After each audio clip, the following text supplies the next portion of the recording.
do Senhor, povo santo.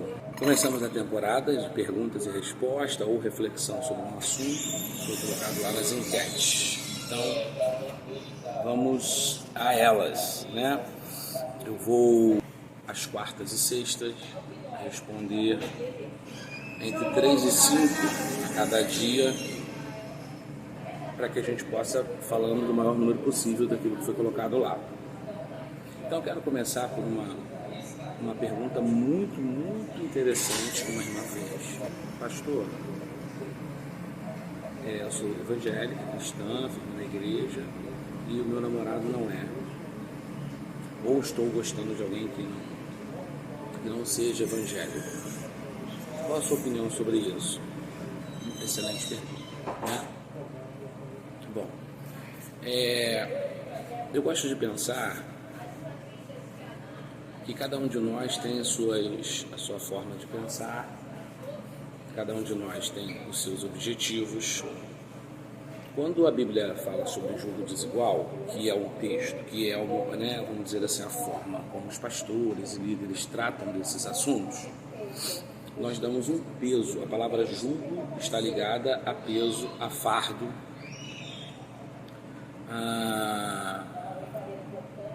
a essa questão do relacionamento entre um homem e mulher. Aí, quando eu digo relacionamento de namoro, de noivado, de casamento. Mas eu gosto de que a gente pense de uma forma, eu pelo menos penso de uma forma um pouco mais abrangente, né? Se você entende que se seus objetivos pessoais, se suas prioridades, se a sua prática de fé, se você entende que esse relacionamento vai te tirar dos seus objetivos e no sentido mais amplo possível, né? Se isso não pastor, meu objetivo é que eu vá para a igreja, que eu congregue, que eu esteja junto com o meu namorado, noivo ou esposo. O meu objetivo é ter uma vida junto, compartilhar algumas coisas em comum. E se a vida evangélica, né, a fé cristã é uma delas, todos os princípios que vêm junto, então será um problema, né? Então essa é uma pergunta que quem tem que responder é você. Quais são os seus anseios para uma vida a dois? Eu não vou falar de mim. Para minha vida não cabia, porque eu me sinto chamado, vocacionado, né? E os princípios que eu guardo, compartilho, tento viver, não caberia num relacionamento em que a outra pessoa também não tivesse uma orientação bem próxima disso, né? Ou essa mesma. Então essa é uma pergunta que eu devolvo para você. Se para você ter uma vida com Deus embarca, né, todo um projeto de família, de vida, então será um problema, é você que tem que fazer essa análise. Mas se você não tem isso como uma premissa, se você não tem isso como uma prioridade, né, se para você isso não é o mais importante, então não será um problema, né? Então, à luz da palavra, é visto como, eu não vou usar aqui problema, é visto como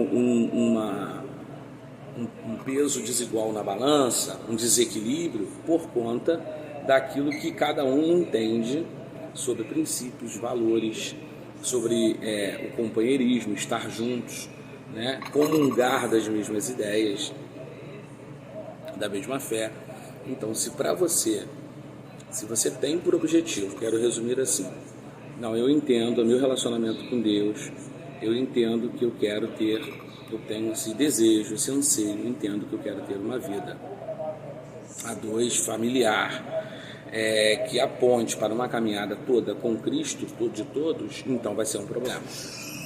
Então, que o Senhor te abençoe, te dê orientação sobre isso a partir disso. Seguindo nossas perguntas e respostas, pastor, é pecado morar junto com uma pessoa que ainda não se divorciou legalmente, a gente tem que pensar que tem duas coisas acontecendo aí, né? Que a primeira é você está morando com alguém e você não é casado com essa pessoa, legalmente casado com ela. E isso não acontece, o entendimento que eu tenho da pergunta, por conta do impedimento legal dela não ser divorciada, né? Bom, em Mateus 22, Jesus conta uma parábola, aquela parábola que um jovem rico vai dar uma festa e não atendem, né? Os fariseus estão atentos ali, querem pegar Jesus, e no final eles tentam, né, pegar Jesus, fazer uma pegadinha com Jesus, e Jesus fala para eles assim: me dá aí uma moeda, e dão um denário para ele, né? Depois você lê lá Mateus capítulo 22, chega no versículo 21, se não estou enganado, ele diz assim: me dá uma moeda. E aí, quando olha na moeda, está a figura de César. E Jesus pergunta para eles: quem está nessa moeda? Ah, é César. Aí Jesus diz: dá a César o que é de César. Isso é, inclusive, bem conhecido nosso, né? E são palavras de Jesus. Isso nos dá a entender que Jesus está dizendo de que lá a conversa era sobre tributos, né? Devemos ou não pagar os tributos estipulados pelas autoridades. No caso lá, estávamos falando do Império Romano, nosso seria o atual, os tributos, os impostos. Jesus estava dizendo: dá a César o que é de César, ou seja, se foi isso que foi estipulado pelas autoridades que foram constituídas, nós devemos cumprir a lei. Então, fica claro para mim que a gente pode pegar esse texto e aplicar no sentido de usá-lo como um balizador, como um norteador para as nossas ações baseadas naquilo que Jesus deixou para nós. Então, sim, se à luz da palavra, nós precisamos seguir aquilo que a lei nos é colocada, da forma que nos é colocada. Então, se a pessoa ainda não é divorciada, você não deveria, ou qualquer outra pessoa, à luz da palavra do Senhor, não estaria em ordem se contrair em matrimônio novamente. Tanto que pela lei é impedido. Assim, ninguém pode se casar duas vezes, é crime, inclusive. Então, sim, você estaria indo contra aquilo que o próprio Jesus deixou para nós de orientação. Mas eu quero também extrapolar um pouco, me deu vontade, essa pergunta muito interessante, para a gente pensar um pouquinho também. Inclusive Jesus várias vezes deixou isso claro, mas a gente pode pensar isso aí de uma forma de ciclos da vida, que, veja só, se essa pessoa, vamos primeiro pegar a pessoa que não se divorciou, né? O lado da relação que ainda não se divorciou, o ciclo não foi fechado. E aí já começa um novo ciclo. Fica difícil as coisas caminharem bem assim, né? Isso aí é uma lei universal. Para que novos ciclos comecem, é importante que os anteriores sejam encerrados de alguma forma. E no caso de um casamento, seja o motivo que levou o divórcio não está em pauta aqui, seja o motivo que for, o importante é que se encerrasse de uma forma plena, né? E aí sairia o divórcio legalmente pela nossa lei civil, ok? E do seu lado, que está morando com essa pessoa, você está começando um relacionamento, né?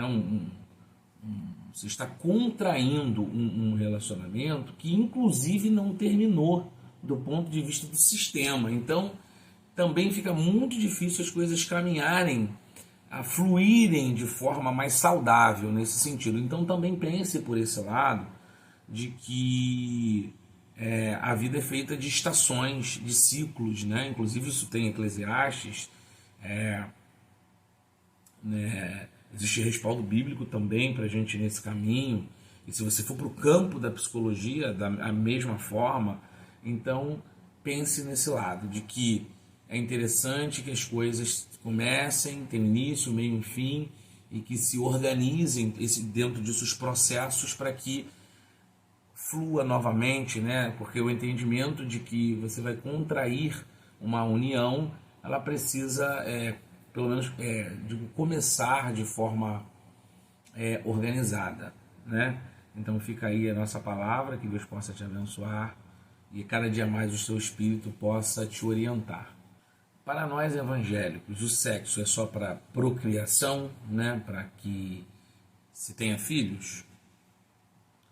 Ou o sexo também é um prazer deixado por Deus para nós? Bom, à luz da palavra, especialmente se você pega o livro de Cantares, né, de Salomão, e não só lá, em outros lugares também, fica claro de que não só o sexo, vou falar do sexo, né, da relação sexual em si, mas dentre outros, vou colocar assim, né, dentre outras partes fisiológicas e sensoriais e gerais nossa do ser humano, foram deixadas por Deus, inclusive o sexo, aqui de forma específica, fazendo parte constituída da nossa totalidade como ser humano, né? Então faz parte sim da vida do ser humano ter relação sexual, no nosso entendimento, e que não vai originar, não vai ser, vamos dizer dessa maneira, se com a finalidade apenas de, ou apenas aqui não é no sentido pejorativo ou diminuindo, né, a questão, mas não vai ser no sentido apenas para fazer filho, e também sim como parte constituinte da plenitude do ser humano, né? Então tem textos como, por exemplo, Cantar em Cantares, se deleite na juventude com a sua esposa, com a sua amada. Muitos textos ele compara, inclusive, isso fica claro com uma outra pergunta, os cachos de uva como os seios da mulher. Então fica claro para nós que sim, o sexo para o cristão ele não terá só a finalidade de procriação nesse sentido, mas nós entendemos o ser humano como um ser holístico, um ser geral, e um dos prazeres deixado pelo Senhor, e óbvio, deixados também de forma também orientada, né? Com a sua esposa, com a sua amada, sim, vai ser deixado para nós, não apenas para a procriação, né? Então, sim, o sexo para o cristão, ele não é só para a procriação, ele faz parte de um todo, né, que nos cerca, tá bom? Deus te abençoe, te guarde e te inspire, né, quem fez essa pergunta muito legal, a fazer outras e outras perguntas tão interessantes quanto. Uma outra pergunta colocada lá nesse sentido das relações, né, muito, mas muito bacana, a pergunta foi: por que Deus abomina o sexo entre irmãos se lá atrás foi permitido, né? Então eu vou inclusive ampliar um pouco, falar do incesto, né? O incesto é um tema tratado, inclusive no livro de Levítico, daqui a pouco eu cito direitinho um capítulo. O que seria o incesto? A relação sexual entre parentes próximos, entre irmãos, entre pais e filhos, né? E isso seria o incesto. Então vamos voltar a fazer um caminho um pouco contrário, né? Pegando do final da pergunta, se lá atrás era permitido. Então eu acho que foi até muito feliz da parte desse jovem colocar essa palavra, porque permissão não quer dizer do agrado de Deus, né? Ser permitido é uma coisa, que Deus se agrada daquilo é outra coisa. Então eu vou pegar aqui um exemplo que me vem agora à cabeça de uma dessas relações. Quando as filhas de Ló, por exemplo, dão vinho para Ló e tem relação com ele, né? E é uma catástrofe no sentido de que Ló perde sua família, né? Aquele ambiente de Sodoma contamina as filhas dele, né? O coração delas fica contaminado e isso elas levam até as últimas consequências, embebedam o pai e tem relação com eles. Dessa relação, surgem os dois maiores, não os maiores, mas um dos maiores inimigos de Israel depois, os amonitas e os moabitas, né? Dos povos se transformaram em grandes inimigos de Israel depois, assim. Então as consequências são dramáticas desse incesto nesse sentido, né? Bom, certamente Deus não se agradou disso, né? Aconteceu, mas Deus não se agradou disso. Então, a primeira coisa importante é, lá atrás, eu estou entendendo lá no Antigo Testamento, e isso bem no início do Antigo Testamento, no sentido de que a permissão não quer dizer que é do agrado de Deus. Tanto é que quando chega um momento, vou tirar aqui um minuto para falar da trajetória do povo, para a gente entender o texto que eu vou citar. Se a gente olhar a caminhada, a peregrinação do povo de Israel a partir do chamamento de Abraão, de Gênesis 12, quando começa a caminhada para a terra, se a gente olhar na perspectiva de que Deus vai estar o tempo inteiro formando o seu povo, né? Aquele que seria o seu povo. Então, em todo o tempo, há uma ação da parte de Deus, e ela não está isolada da nossa contração ou da nossa ação também, porque é um relacionamento o tempo inteiro, o homem e Deus o tempo todo na caminhada. Há a ação do ensino, a ação da formação de quem seria o povo de Deus, né?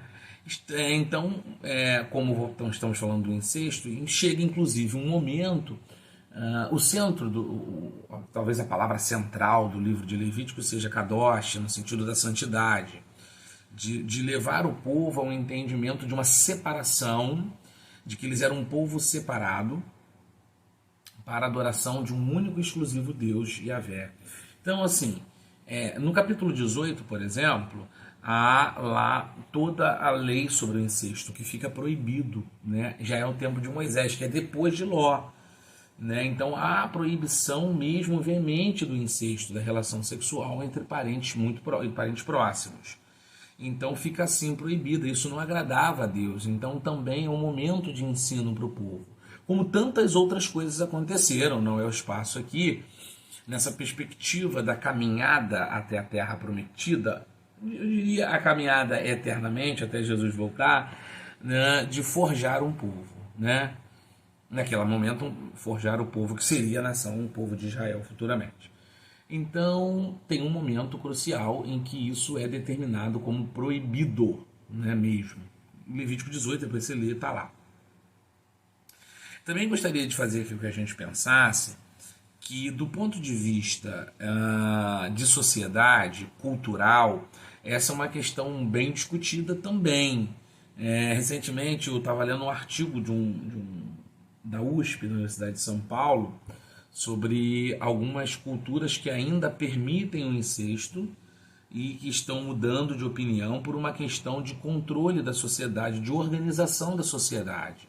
Então também existe um lado muito interessante, que é o lado da gente pensar tanto na parte médica quanto na parte moral e ética. Problemas psicológicos envolvidos, né? Problemas socioculturais envolvidos. Então vou ser objetivo, dar exemplos. A prole. Se você tem relação sexual com um parente próximo, aquela questão da biologia, lá dos alelos recessivos e tal, você tem problemas de consanguinidades. A probabilidade de crianças com problemas físicos são grandes, né? Então você tem esse lado do problema. Você tem outros problemas de ordem social, de organização da sociedade. Então a gente tem muitos caminhos para pensar. E nossa regra de fé é a palavra. Então, nesse sentido, fica esta reflexão para nós, que isso não é do agrado do Senhor à luz da palavra, né? Que Deus possa te abençoar, que possa ter de alguma forma clareado aí sua pergunta. E muito obrigado, que excelente pergunta.